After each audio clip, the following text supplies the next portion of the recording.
"You have 1 day to get out of this house," my daughter said. My grandson added, "You're not even my real grandma." I smiled, pulled out a document, and said, "Actually, you have 24 hours to find a new place to live. I'm glad to have you here. Follow my story until the end and comment the city you're watching from, so I can see how far my story has reached.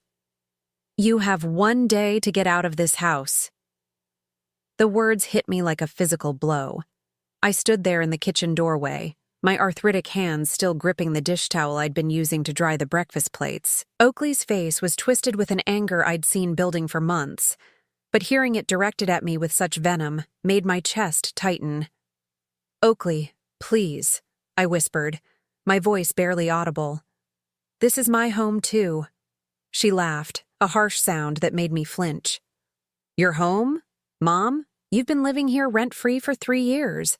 3 years of me supporting you, feeding you, putting a roof over your head. And what do I get in return? Nothing but complaints and judgment." I wanted to tell her that wasn't true. I wanted to remind her of all the nights I'd stayed up with Kent when he was sick, all the meals I'd cooked, all the laundry I'd folded, all the cleaning I'd done without being asked. But the words stuck in my throat like always. Kent appeared in the doorway behind his mother, his 15-year-old frame already taller than mine. The boy I'd helped raise, the child I'd sung to sleep, read stories to, bandaged scraped knees for, the grandson I'd loved with every fiber of my being looked at me with the same cold disdain as his mother. "Finally," he said, rolling his eyes. "Maybe now I can have friends over without being embarrassed." The casual cruelty in his voice made my knees weak. I reached out to steady myself against the counter, and something in that gesture seemed to irritate him further. "God, you're so dramatic," he continued, his voice gaining confidence from his mother's approving nod. "It's not like you're really my grandmother anyway. Real grandmothers don't live off their families like parasites." The word parasite echoed in my mind, bouncing around like a marble in an empty jar. I felt something inside me crack, not just my heart, but something deeper. My sense of self, my understanding of my place in this family, my belief that love could overcome anything. Oakley stepped closer, her eyes glittering with a satisfaction that made my stomach turn. "You heard him, Mom. Even Kent sees it. You're not contributing anything here. You're just existing, taking up space."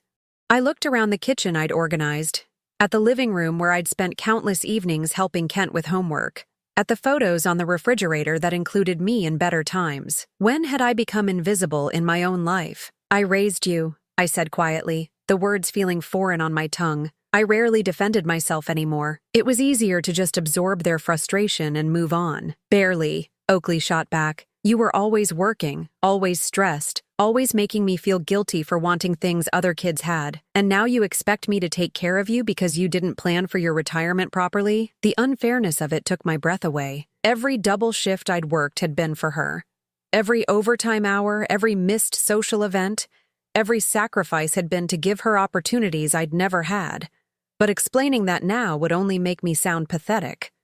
Kent crossed his arms, mimicking his mother's stance. "My friends think it's weird that you live here. Like, why can't you get your own place? My friend Jason's grandmother has this cool condo and takes him on vacations and stuff. You just make our house smell like old people." Each word was a small knife, precisely placed to cause maximum damage. I wondered when he'd learned to be so cruel, or if I'd simply been too blind to see it developing. "Where am I supposed to go?" I asked, hating how small my voice sounded. Oakley shrugged. "That's not my problem anymore. Maybe one of those senior living places. They have programs for people who can't afford it on their own." The suggestion hung in the air like a threat.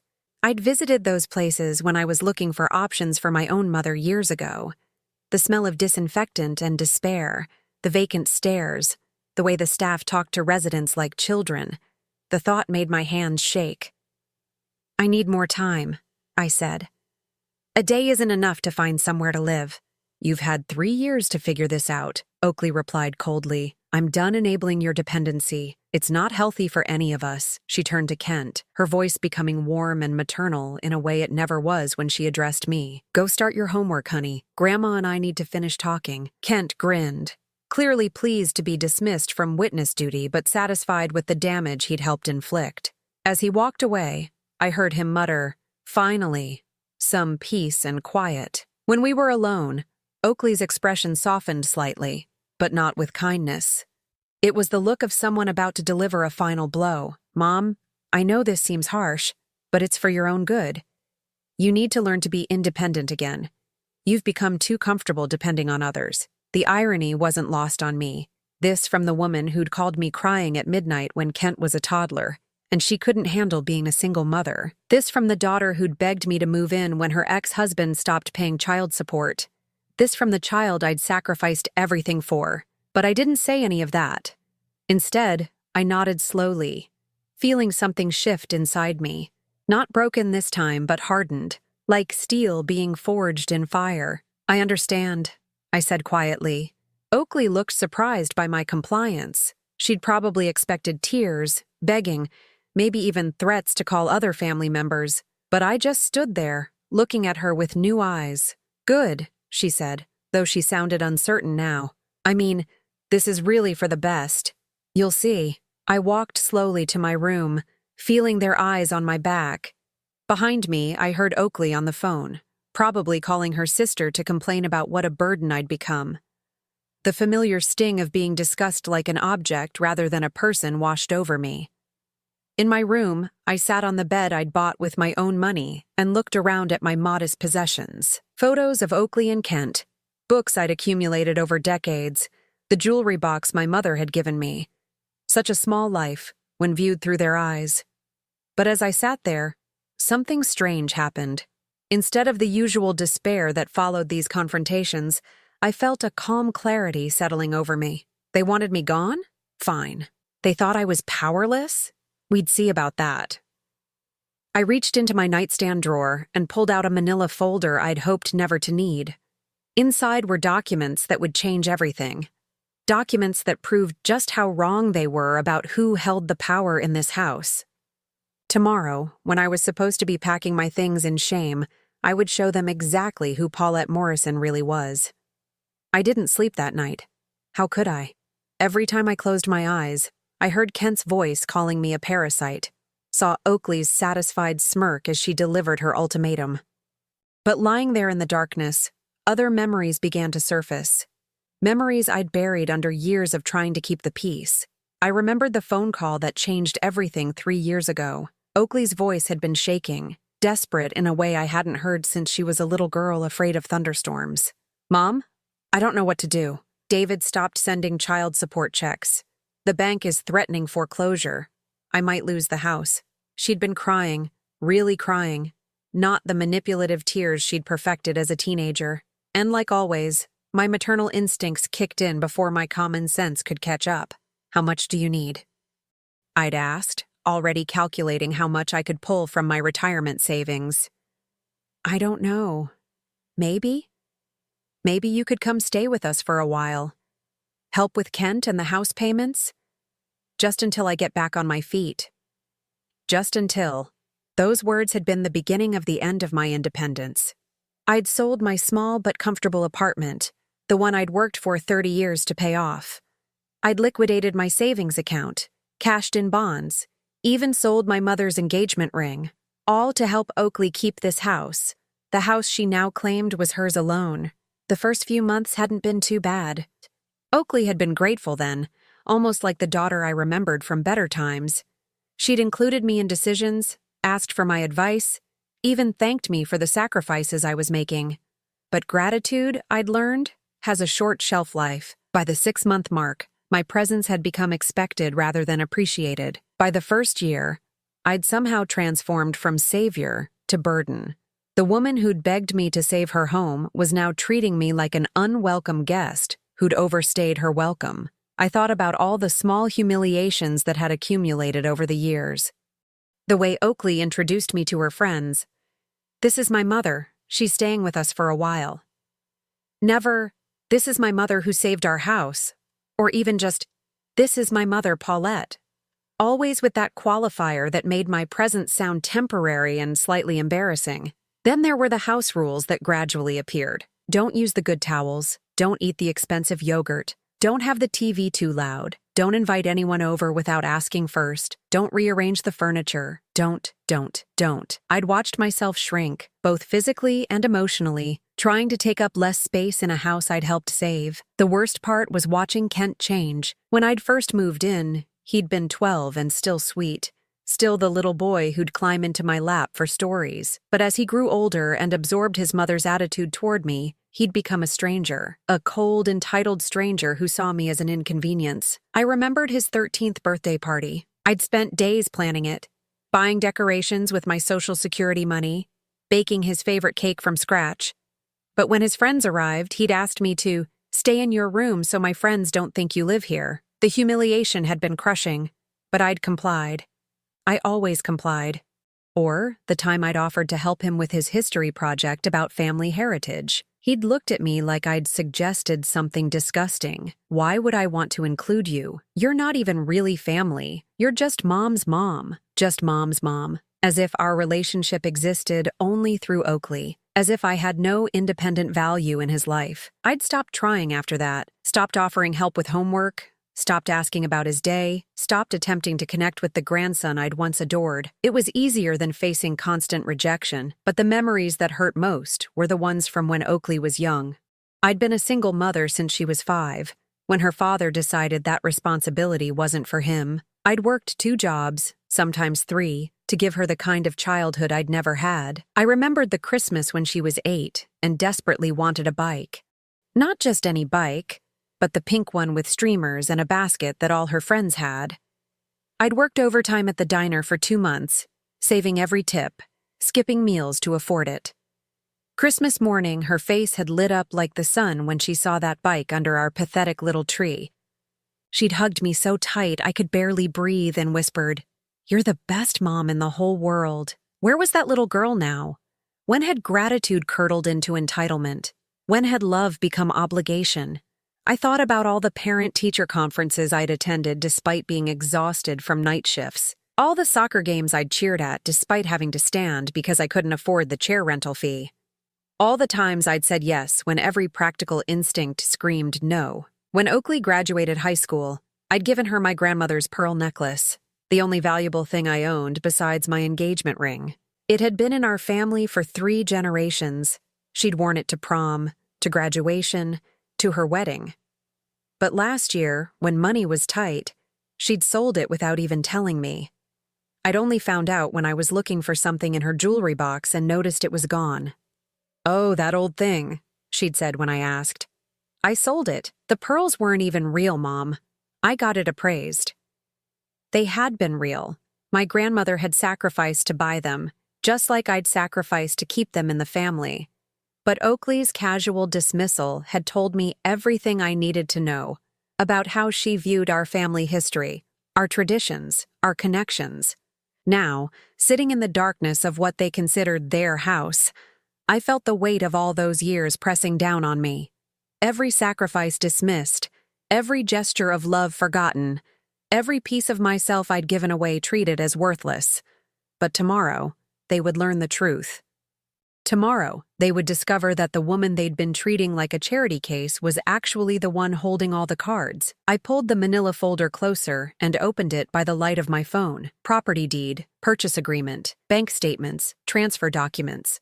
All the proof I needed that their comfortable life had been built on a foundation they knew nothing about. Let them sleep soundly tonight. Let them dream about their newfound freedom from the burden of supporting me. Because when morning came, they were going to wake up to a reality that would shatter everything they thought they knew. The powerless old woman they'd spent 3 years diminishing was about to remind them who really owned the ground they stood on. The morning sun streamed through my bedroom window as I heard Oakley moving around the kitchen, probably making her usual rushed breakfast before work.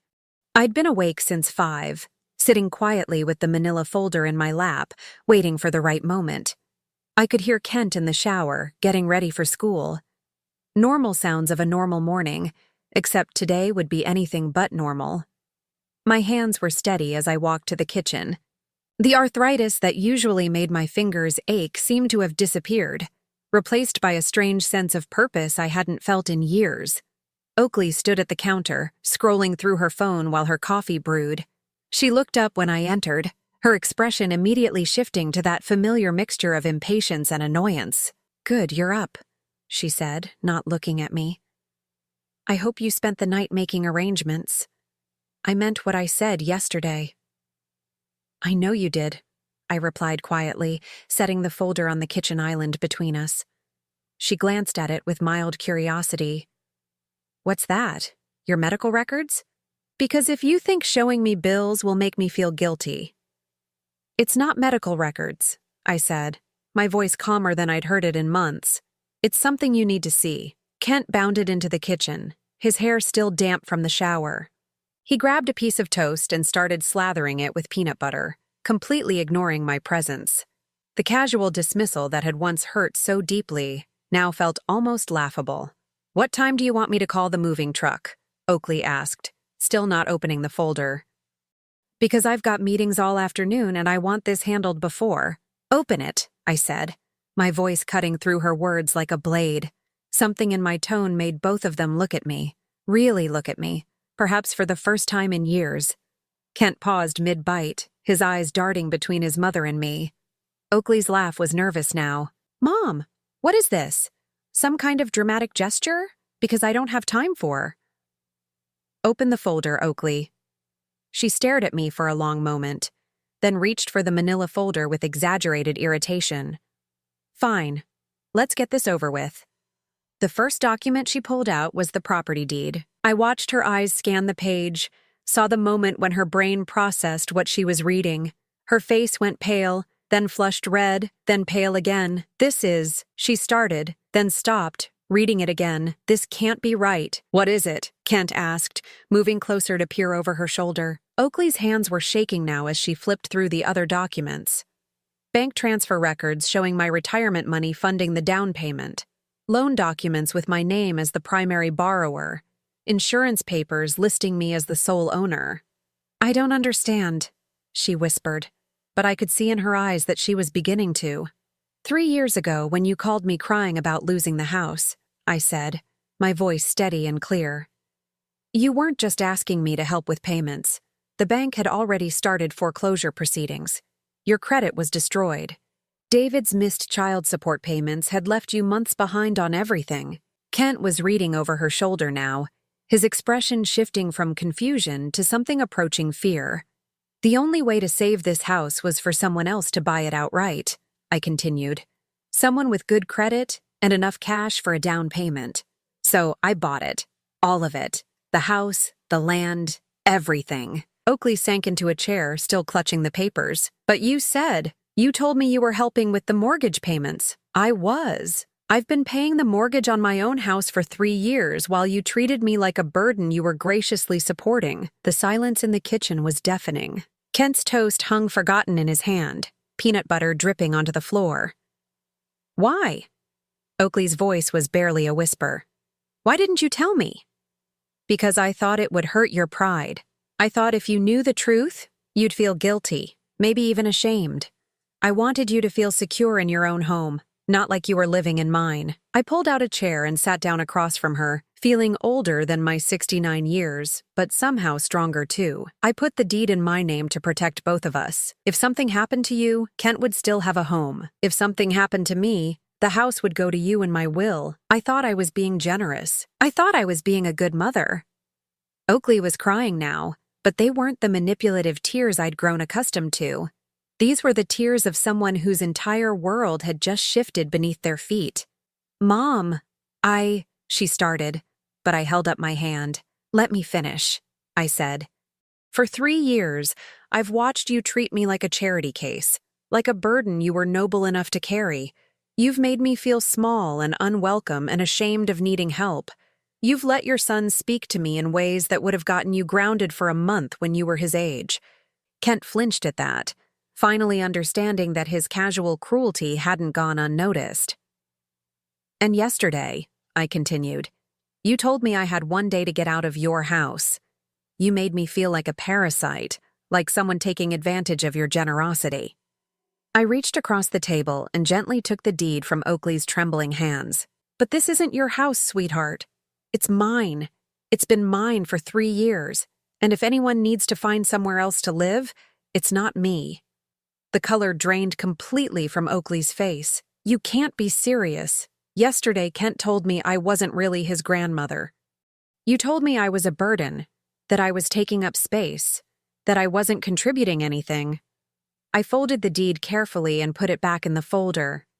Well, now you know exactly what I've been contributing. Kent dropped his toast, the sound of it hitting the floor echoing in the stunned silence. Grandma, he said, and hearing him use that word again after so long made my chest tight. I didn't mean. Yes, you did, I said gently but firmly. You both did, and that's okay, because now we're all clear about where we stand. Oakley was hyperventilating now, her breath coming in short gasps. Mom, please. I was angry yesterday. I was stressed about work and money, and I didn't mean those things. Yes, you did, I repeated. And you've meant them for a long time. This wasn't one bad day, Oakley. This has been building for 3 years. I stood up, feeling lighter than I had in months. Now, I believe someone mentioned something about having 24 hours to pack. Oakley's eyes went wide. You're kicking us out? Mom, we have nowhere to go. I'm sure you'll figure something out, I said, using the same dismissive tone she'd perfected over the years. You're both young and capable. Maybe one of those apartments downtown would suit you better. But Mom, Oakley started to stand, then seemed to remember she was holding onto the table for support and sat back down heavily. The sound of her body hitting the chair was the last thing I heard before she slumped forward, unconscious. Kent screamed. Oakley came to 5 minutes later, sprawled on the kitchen floor with Kent kneeling beside her, his face pale with panic. I'd calmly gotten a damp washcloth and was sitting in my chair, waiting. Mom, Kent was saying, patting her cheek frantically. Mom, wake up! When her eyes fluttered open, the first thing she saw was me sitting there, completely composed. For a moment, confusion clouded her face. Then reality crashed back like a wave. Oh God, she whispered, struggling to sit up. This is really happening. I handed her the washcloth. Drink some water. Slowly, she accepted it with shaking hands, her eyes never leaving my face. Looking for some sign that this was all an elaborate joke, perhaps. Some indication that her pushover mother would cave and take it all back. She wouldn't find it. Grandma, Kent said, and his voice cracked on the word. Please, we're sorry. We didn't know. Didn't know what? I asked gently. That I'm a human being with feelings? That treating someone badly has consequences? That actions matter? He flinched like I'd slapped him. I was being stupid. I didn't mean those things I said. About me not being your real grandmother? About me being a parasite? About being embarrassed to have me in the house?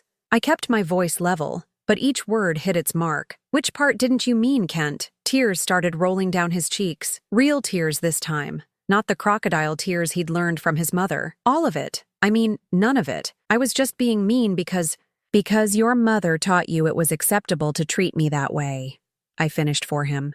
Because you've watched her dismiss me and diminish me for 3 years, and you learned that it was okay to do the same.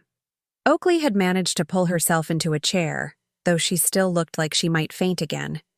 Mom, I know I haven't been. I know I've made mistakes, but you can't just throw us out. We're family. The word family hung in the air between us like a challenge. Family? I repeated slowly. Is that what we are? Because yesterday you made it very clear that I wasn't family. I was a burden, a parasite, someone taking advantage of your generosity. I was angry, she said desperately. People say things when they're angry, you know that. Do they? I asked. Because when I was angry about you selling my grandmother's pearls without asking, I didn't call you names.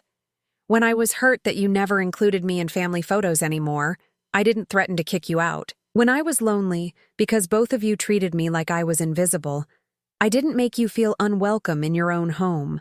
Each example hit like a physical blow. I could see them both remembering, recognizing the truth in what I was saying. But I did make you feel unwelcome, Oakley whispered. Didn't I? Yes, I said simply. You did. Kent was crying harder now. We can change. I can be better. I promise. Can you? I asked. Because this isn't the first time we've had this conversation. Every time I've tried to address how you both treat me, I get told I'm being oversensitive or dramatic. Every time I've asked for basic respect, I've been made to feel like I'm asking for too much. I reached for the folder again and pulled out another set of documents. Do you want to know what else I've been paying for? Oakley's face went even paler, if that was possible. What do you mean? Kent's school fees. The private school you told everyone you were sacrificing to afford? I've been paying that tuition since he started there. Every month, $200 from my Social Security check. Kent's mouth fell open. But Mom said, "Your mother has told you a lot of things that weren't exactly true," I said. The car insurance on that Honda you drive to school? Mine. The health insurance that covers your dental work and your sports physicals? Mine.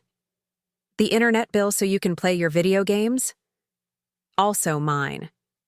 I spread the statements across the table like a poker player revealing a winning hand. The grocery bills, the utility payments, the property taxes, the homeowner's insurance. Should I go on? Oakley was making small gasping sounds like a fish out of water. I thought.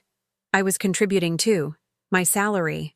Your salary barely covers your car payment and your credit card bills, I said.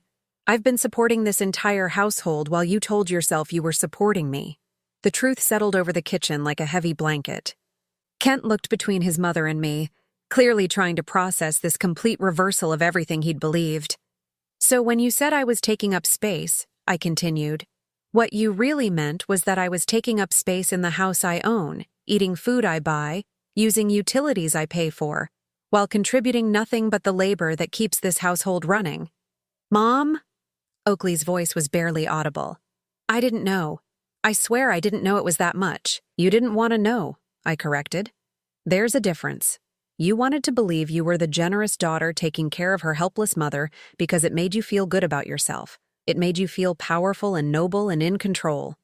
I stood up and walked to the window, looking out at the backyard I'd been maintaining for 3 years. The garden I'd planted, the fence I'd had repaired, the deck I'd had restained. But the truth is, you've been living off me while treating me like a burden. You've been raising your son to disrespect the woman who's actually supporting him. You've been playing house with my money while making me feel grateful for the privilege. When I turned back around, they were both staring at me with expressions I'd never seen before. Not anger or irritation or dismissal. Something closer to fear. 24 hours, I said quietly. That's what you gave me. So that's what I'm giving you. But where will we go? Kent asked, his voice small and young. I don't know, I admitted. But I'm sure you'll figure something out. After all, you're both young and capable. You have each other. You have options I never had when I was starting over. Oakley gripped the edge of the table. You're really going to do this? You're really going to make us homeless? I'm not making you anything, I said. I'm simply taking back ownership of my own life. You wanted me gone? Fine. Now you can be gone instead. But we're sorry, Kent burst out. We said we were sorry. Sorry you got caught, I said gently. Sorry you're facing consequences. But are you sorry for how you treated me? Or are you sorry that treating me badly turned out to be a mistake? The question hung in the air, unanswered because we all knew what the truth was. I picked up my folder and headed toward my room. You have until tomorrow morning. I'd suggest you start making phone calls. Behind me, I could hear Oakley sobbing and Kent trying to comfort her. The sounds that once would have broken my heart and sent me rushing back to fix everything now just felt like noise. For the first time in 3 years, I was the one in control of my own destiny. And it felt incredible. The house felt different the moment their car pulled out of the driveway. Not empty, liberated. Like a breath I'd been holding for 3 years had finally been released. They'd left that morning with whatever they could fit in Oakley's Honda and a U-Haul trailer Kent had rented with money borrowed from his father.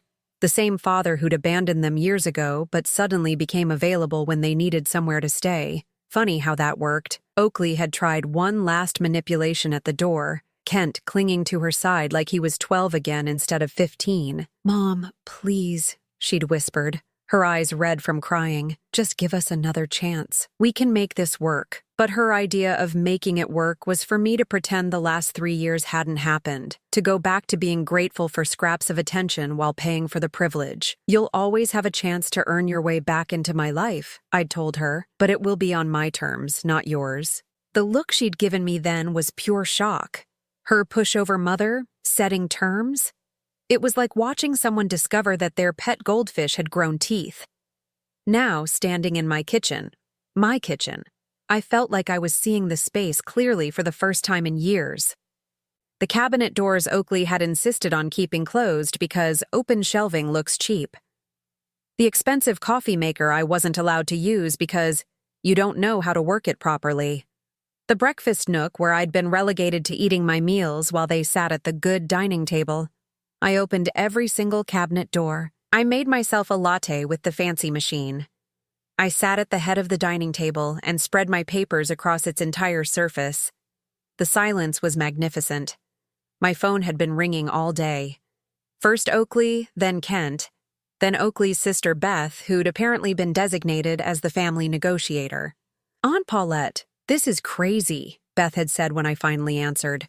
"Oakley told me what happened, and I think there's been some kind of misunderstanding." "No misunderstanding," I'd replied calmly. "Just a long overdue correction." "But they're family. You can't just throw family out on the street." I'd laughed at that, surprising myself with how bitter it sounded.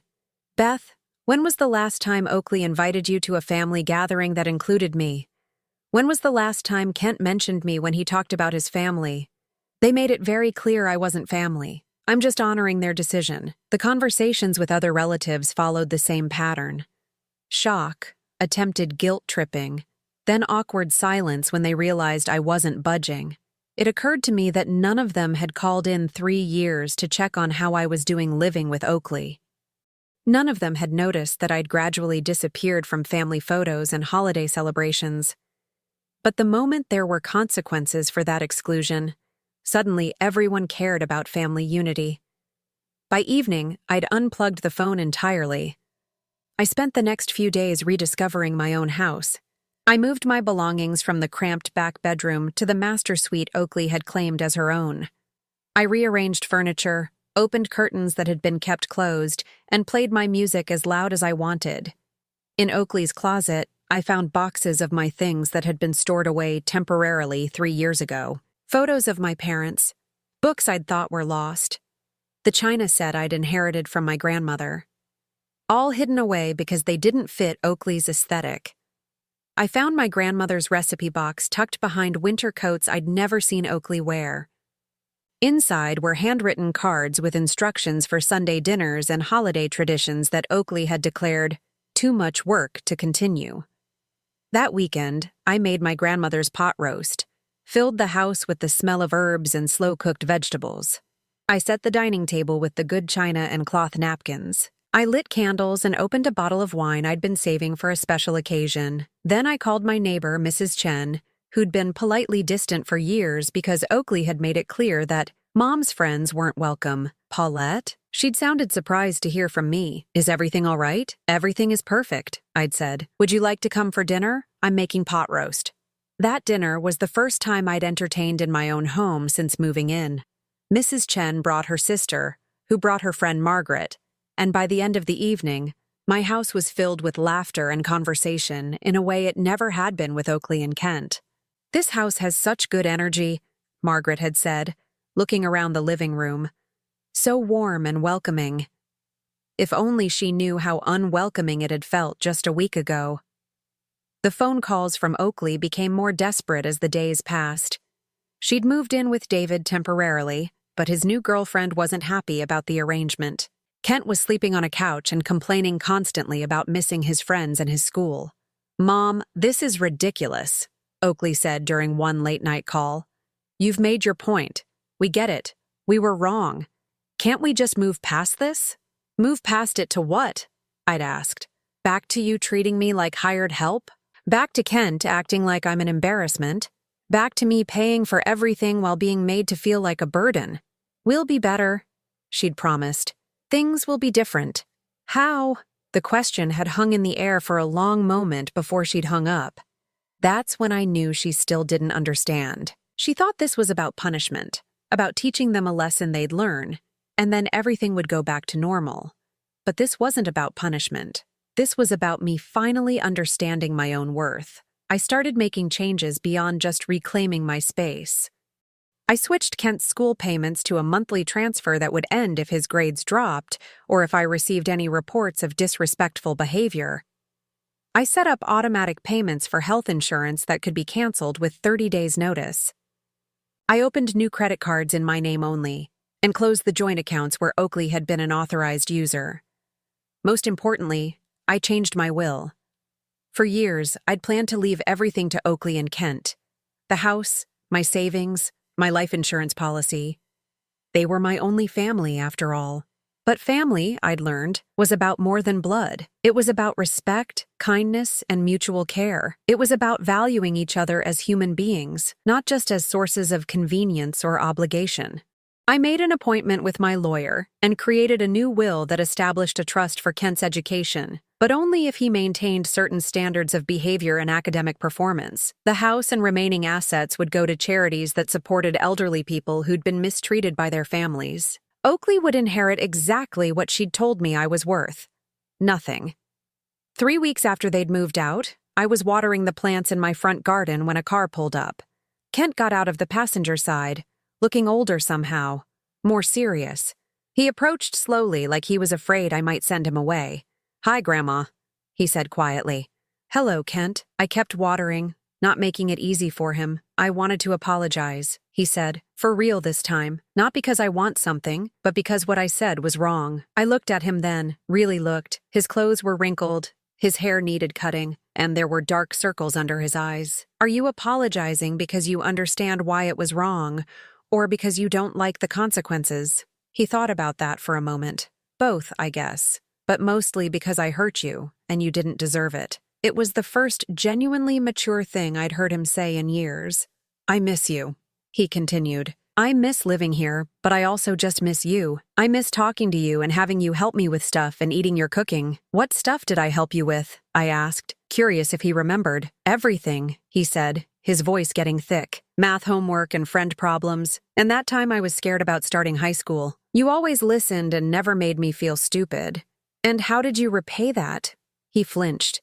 "By being a selfish brat who cared more about what his friends thought than about hurting someone who loved him." The honesty in his voice caught me off guard. This wasn't the manipulation I'd grown used to from Oakley. This was genuine remorse. "Your mother doesn't know you're here, does she?" He shook his head. "She thinks I'm at basketball practice. But I wanted to come by myself because this is between you and me, isn't it? What I said to you. Smart boy. Smarter than his mother, certainly. What do you want from me, Kent? I want to know if there's any way I can earn your forgiveness. And maybe someday earn the right to be your grandson again." The phrase, "earn the right," told me everything I needed to know about how much his perspective had changed. "That depends," I said. "Are you willing to do the work even if your mother isn't?" 6 months later, I was sitting on my back deck, watching the sunset paint the sky in shades of gold and pink. The garden was thriving, the roses I'd planted were beginning to bloom, and the house behind me hummed with the quiet contentment of a space that was truly mine. Kent had kept his word. Every week, he'd find a way to visit, sometimes claiming basketball practice, sometimes saying he was studying at the library. We'd started slowly, with him helping me with yard work while we talked about school, friends, and life. The transformation in him was remarkable. Without his mother's constant reinforcement of his entitlement, he'd begun to remember who he used to be. The sweet, thoughtful boy I'd helped raise was still there underneath the teenage bravado. He'd brought his report card last week. Straight A's for the first time in 2 years. "I figured if you're paying for my education, I should probably take it seriously," he'd said, and I'd heard genuine pride in his voice. We'd established rules for our relationship. He would treat me with respect, period. He would acknowledge my role in his life openly, not hide it from friends or pretend I didn't matter. Most importantly, he would never again use my love for him as a weapon against me. In return, I continued to support his education and included him in my daily life. We cooked together on Sundays, and I'd started teaching him some of my grandmother's recipes. He'd even brought a friend over once, introducing me as My awesome grandmother who makes the best chocolate chip cookies in the state. The pride I'd felt in that moment was worth every painful day of the past 3 years. Oakley, on the other hand, remained stubborn. She'd tried everything from guilt trips to bribes to get back into my good graces. She'd shown up with flowers, with apology letters, with promises to change. She'd even offered to pay rent to live in her old room. But she still didn't understand the fundamental issue. I said I was sorry, she'd argued during our last conversation. How many times do I have to apologize before you forgive me? It's not about the number of apologies, I'd explained patiently. It's about understanding what you're apologizing for. I treated you badly. I was ungrateful. I hurt your feelings. What else do you want me to say? I want you to understand why you treated me badly. I want you to recognize the pattern of behavior that led to this moment, and I want you to do the work to change it, not just promise to change. She'd hung up in frustration, and I hadn't heard from her since. The truth was, I wasn't sure Oakley was capable of the kind of self-reflection required for genuine change. She'd spent too many years believing she was the victim in every situation, the one who was owed rather than the one who owed. But I'd learned that I couldn't fix other people. I could only control my own choices and protect my own peace. My phone rang, interrupting my sunset meditation. Kent's name appeared on the screen. "Hi, Grandma," his voice was excited. "Guess what? I got accepted to the summer program at the university, the one for high school students interested in engineering." "That's wonderful," I said, and meant it. "When does it start?" "Next month." "And Grandma, I put you down as my emergency contact. I hope that's okay." The significance of that gesture wasn't lost on me. For the first time in years, I was being acknowledged as a primary person in his life, not hidden away like a shameful secret. "Of course it's okay," I said. "I'm proud of you, Kent. I couldn't have done it without you," he said quietly. "Not just the money for the application, but you believing in me again. It made me want to be someone worth believing in." After we hung up, I sat in the gathering darkness, feeling a deep sense of satisfaction. Not the bitter satisfaction of revenge, but the warm satisfaction of self-respect restored. I thought about the woman I'd been 6 months ago, small, diminished, grateful for scraps of attention from people who treated me as an inconvenience. That woman felt like a stranger now. I'd spent so many years believing that love meant accepting whatever treatment people chose to give me. That being a good mother meant sacrificing my dignity along with my money. That keeping the peace was more important than demanding respect. But I'd learned that real love, the kind worth having, required mutual respect. That good relationships were built on appreciation, not exploitation. And that sometimes, the most loving thing you could do was refuse to enable someone's worst behavior. My doorbell rang, surprising me. It was late for visitors, and I wasn't expecting anyone. I opened the door to find Oakley standing on my porch, but she looked different. Smaller, somehow. Less put together than usual. Her hair was pulled back in a simple ponytail, and she wasn't wearing makeup. "Mom," she said quietly, "can we talk?" I studied her face, looking for signs of manipulation or desperation. Instead, I saw something I hadn't seen in years: humility. "All right," I said, stepping aside to let her in. We sat in my living room, now decorated with my own photos and furniture arranged the way I liked it. She looked around, taking in the changes. "It looks good," she said. "It looks like you." "Thank you." We sat in silence for a moment before she spoke again. "I've been seeing a therapist," she said. "Dr. Martinez. She specializes in family relationships." I raised an eyebrow. Oakley had always dismissed therapy as paying someone to tell you what you already know. "What made you decide to do that?" "Kent," she said simply. "He asked me why I was so angry all the time, why I said mean things to people I loved, and I realized I didn't have a good answer." She picked at a thread on her jeans, not meeting my eyes. "Dr. Martinez helped me understand some things about myself, about why I need to be in control all the time, why I get angry when people don't need me the way I think they should." "And what did you discover?" "That I was terrified," she said, her voice barely above a whisper. "Terrified that if people didn't need me, they'd leave, like Dad did. So I created situations where people had to depend on me, and then I resented them for it. It was the most honest thing she'd said to me in years. And with you, she continued, I couldn't stand that you were taking care of me instead of the other way around. It made me feel like a failure, like a little girl who couldn't handle her own life. So I convinced myself that you were the one who needed me. Even though you knew I was paying for everything? She nodded, tears starting to fall. I knew. Deep down, I knew. But I told myself stories about how you needed the structure, how living with us was good for you. I made myself believe that I was doing you a favor. Why are you telling me this now? Because Kent deserves better, she said. And because you deserved better. And because I want to be the kind of person who can admit when she's wrong and actually do something about it. I leaned back in my chair, studying my daughter's face. This wasn't the same woman who'd demanded I leave 6 months ago. This was someone who'd done genuine work on herself. What do you want from me, Oakley? Nothing, she said, and the word surprised me. I don't want anything from you. I just wanted you to know that I understand now. I understand what I did and why I did it. And I'm sorry. Really, truly sorry. And if I never forgive you, if this conversation doesn't change anything between us, she took a shaky breath, then at least you'll know that I finally see you. The real you. The woman who sacrificed everything for her daughter and got treated like garbage in return.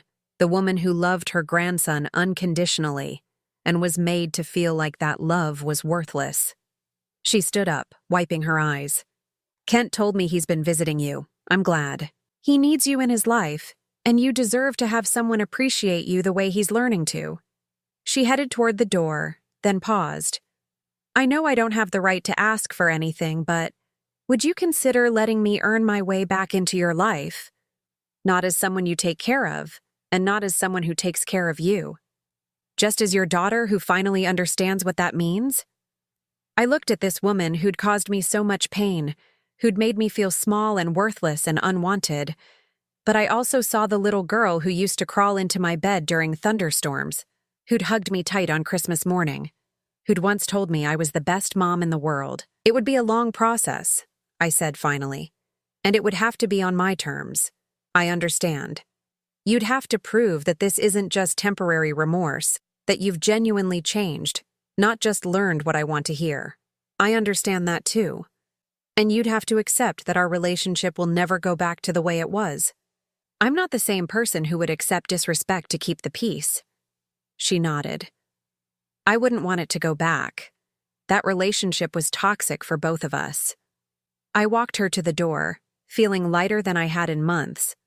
Not because I'd decided to forgive her, but because I finally had a choice. Real power in determining the terms of my own relationships. Call me next week, I said. We'll see how it goes. After she left, I returned to my deck and looked up at the stars beginning to appear in the darkening sky. For the first time in years, I felt genuinely hopeful about the future. I'd learned that respect wasn't something you could demand, but it was something you could require. That love without respect was just manipulation with prettier packaging, and that sometimes the most courageous thing you could do was value yourself enough to walk away from people who didn't.